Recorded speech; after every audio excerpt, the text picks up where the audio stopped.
Bonjour à tous. Aujourd'hui, nous allons traiter un arrêt assez célèbre et qui a fait beaucoup parler de lui.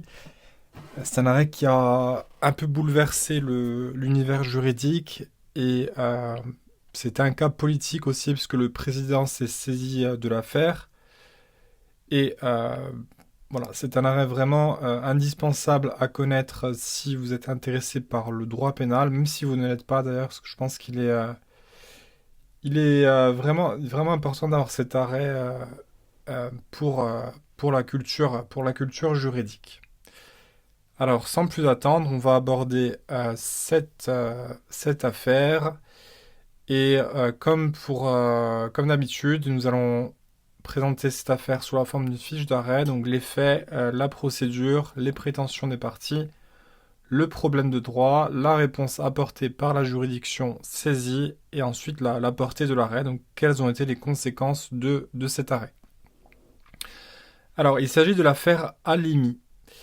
Alors, l'affaire Halimi, donc on va rappeler les faits. Donc, il est 4 heures du matin, nous sommes le 4 avril 2017, et Sarah Halimi, une femme de confession juive, dormait paisiblement quand son voisin, Gobili Taoré, un homme de 27 ans, entre par effraction chez elle, la roue de cou et la jette par-dessus le balcon en criant J'ai tué le shaitan du quartier.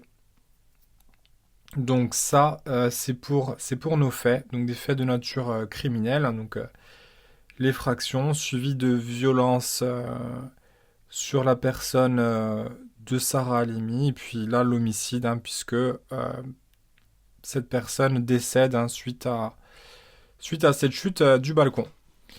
Alors, concernant la procédure, donc le Monsieur Taoré est appréhendé par les forces de l'ordre, mais bon, son état est jugé incompatible avec la garde à vue, donc il est placé à l'hôpital, il est interné de force donc, et ensuite il va être mis en examen donc par un juge d'instruction, et le juge est ensuite il va y avoir appel contre la décision du juge d'instruction.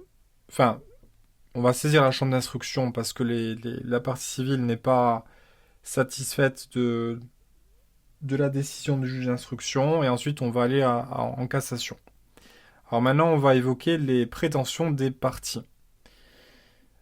Alors, concernant le juge d'instruction et la chambre de l'instruction, et ainsi que la cour de cassation, hein, puisqu'ils ont tous été du même avis, tous considèrent que monsieur Traoré en fait, doit être, ne doit pas être reconnu. euh, les faits ne peuvent pas lui être imputables. Voilà, alors là j'hésitais un peu parce qu'il y a la distinction de la culpabilité et l'imputabilité. Alors vous le savez, la culpabilité c'est quand on est coupable des faits. Donc ça on est coupable, la culpabilité. Et la non-imputabilité c'est quand, même si on est coupable, eh bien on va euh, être jugé donc irresponsable. On est irresponsable et donc l'infraction ne peut pas être imputable à la personne.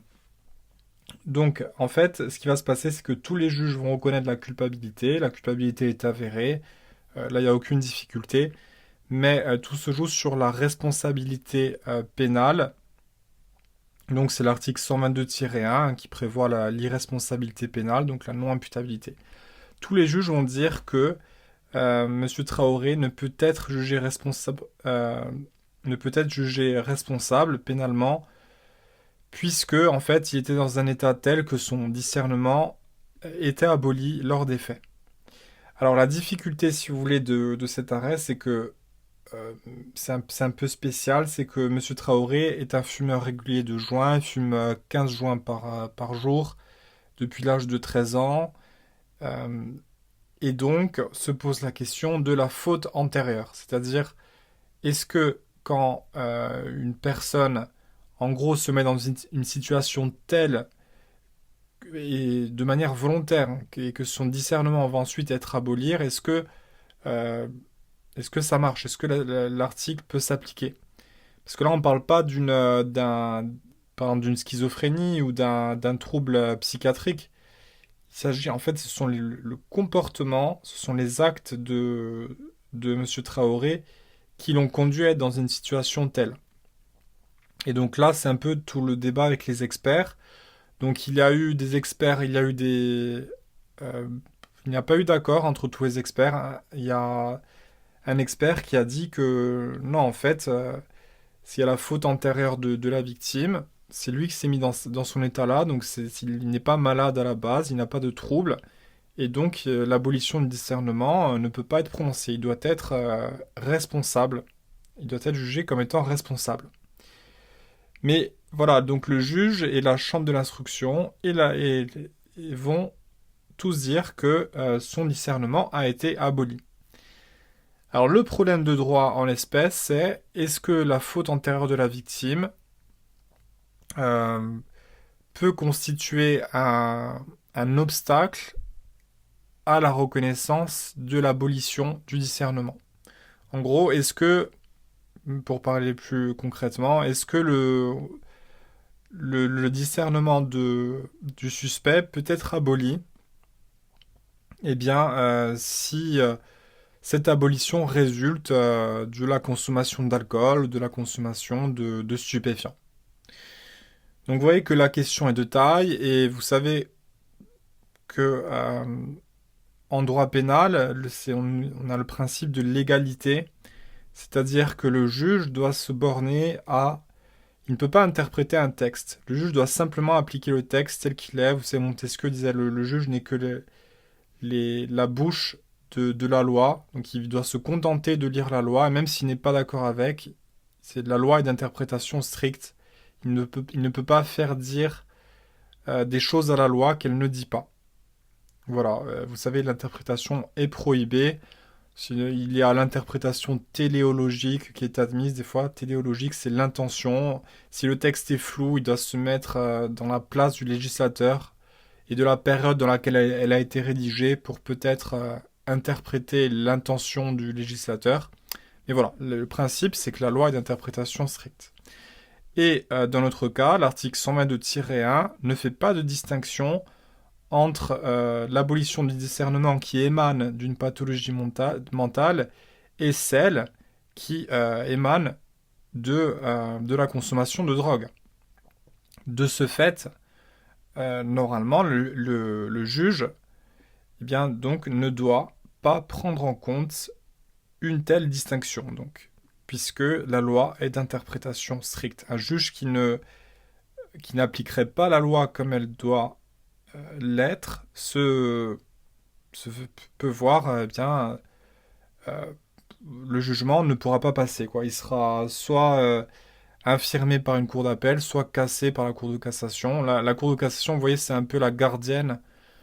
Elle est là pour vérifier donc que le droit s'applique bien. La cour de cassation ne juge pas le fond de l'affaire, ne juge pas les faits, elle juge la forme. C'est-à-dire est-ce que le droit a bien été appliqué. Donc c'est un peu le garde-fou donc qui est là pour veiller à cela. Et si un juge a interprété la loi, eh bien là elle se verra censurée donc du fait du non-respect de l'interprétation stricte. Donc quelle va être la réponse de la Cour de cassation? La Cour de cassation, dans son considérant deux principes, nous dit que n'est pas pénalement responsable la personne qui, au moment des faits, était atteinte d'un trouble psychique ou neuropsychique qui a aboli son discernement. Donc, est-ce qu'on tente de citer l'article 122-1 pour nous dire que le discernement de M. Traoré était aboli au moment des faits et donc ne peut être déclaré responsable. Il est coupable, mais pas responsable. Alors, vous voyez, ça, vous savez que pour qu'une une infraction soit, je dirais, possible, hein, pour que le soit constitué, eh bien, il doit avoir un élément matériel et un élément moral. Donc, l'élément matériel, c'est donc les faits. Donc, on vérifie que les faits sont là, hein. Donc typiquement, quelqu'un a tiré sur une autre personne, et il y a une vidéo qui nous le prouve. Là, l'élément matériel est rempli.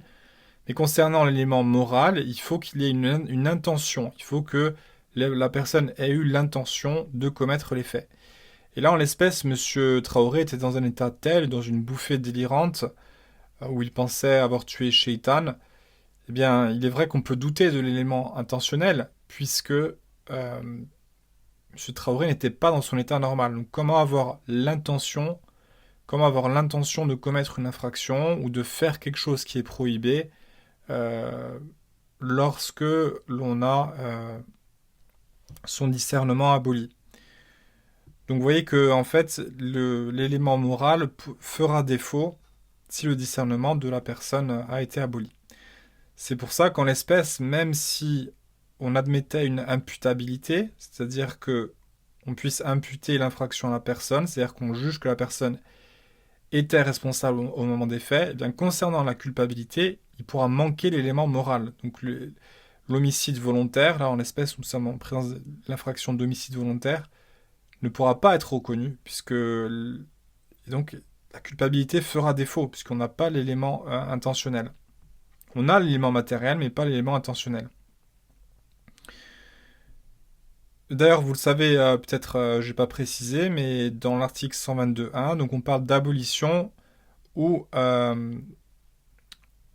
ou d'altération du discernement. C'est deux choses distinctes. L'altération peut permettre la sanction pénale, c'est-à-dire que c'est un degré en dessous. L'abolition, c'est les totales, il n'y a aucun discernement. L'altération, c'est entre les deux en fait. On dit il était responsable, mais au vu de la consommation d'alcool ou au vu des drogues que la personne a consommées, ça doit être pris en compte. Et donc, en fait, il n'est pas totalement coupable. C'est un peu une situation d'entre-deux.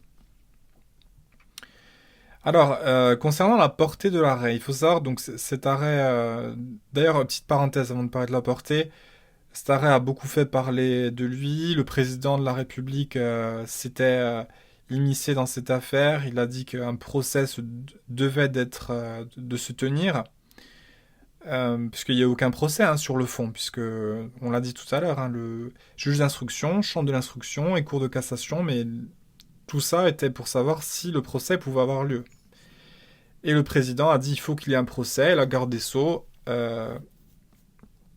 n'a pas attendu pour rappeler le principe de séparation des pouvoirs, hein, cher à Montesquieu et à Locke. Donc la séparation des pouvoirs, c'est la justice, le pouvoir exécutif et le pouvoir législatif. Et les trois se doivent d'être séparés, puisque nous disait Montesquieu, qui a tout le pouvoir entre ses mains est tenté d'en abuser. Donc le président, lui, se contente d'être au pouvoir exécutif et il ne doit pas s'immiscer donc dans le domaine de la justice. Donc il y a ça et donc voilà, maintenant la parenthèse étant close, pour venir à la portée de cet arrêt, alors il y a eu un retentissement juridique important, concret, palpable, puisque suite à cet arrêt, on a une loi qui a été rédigée, donc qui a été votée pour pallier les insuffisances du texte, du texte donc qui consacre l'abolition et l'altération du discernement. Et cette fois, le texte vient préciser donc que dans le cas où il y a une faute antérieure ou dans le cas où la personne a consommé des drogues euh, ou des substances qui peuvent altérer ou abolir son discernement, eh bien on ne peut pas retenir l'abolition ou l'altération du discernement.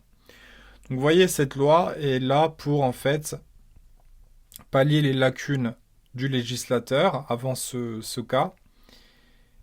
Et pour, voilà, je vous le disais tout à l'heure, la loi est d'interprétation stricte. Avant, le juge ne pouvait pas faire un distinguo entre la faute antérieure de la personne. Maintenant, on peut le faire, c'est le texte qui le prévoit. Donc si on devait... si cette loi avait été votée avant cette affaire, mais en général, c'est très... Vous savez, en général, le droit ne peut pas tout prévoir, ne peut pas tout prévoir les comportements humains, et en général, les lois sont votées en réaction à des affaires qui ne font que, en fait, cristalliser les lacunes juridiques. Donc là, cette loi, elle vient clairement, c'est la loi Halimi, hein, clairement, elle est votée suite à cette affaire. Et cette fois, maintenant, le texte précise bien donc que l'abolition, l'altération de discernement ne pourra être prononcée si la personne s'est mise volontairement dans cet état-là et que ça résulte donc de la consommation de stupéfiants. Donc voilà pour ce cas, donc pour cet arrêt du 14 avril 2021. Donc un cas, une affaire essentielle à connaître si vous faites du droit pénal ou voilà, je disais tout à l'heure pour votre culture juridique, puisque c'est vraiment là on est au cœur de l'humain, on est au cœur c'est une affaire horrible, hein, tragique. On a tué une femme innocente qui a rien demandé et la personne est jugée irresponsable. On imagine la déception des parties civiles. Voilà, peut-être qu'un jour cette personne sortira de l'hôpital et que les victimes, ou les victimes de la, donc enfin, les enfants de la mère qui a été tuée ou les proches, ben, vont voir cette personne marcher dans la rue. On imagine le drame pour cette famille, mais c'est ainsi, le droit était rédigé ainsi, et les juges ne pouvaient pas sortir des canons de la loi, ne pouvaient pas inventer une loi qui n'existait pas. Donc voilà, n'hésitez pas à commenter cette affaire. Si vous avez un point de vue, je serais tout intéressé pour le lire. Et moi, je vous dis à bientôt dans d'autres vidéos.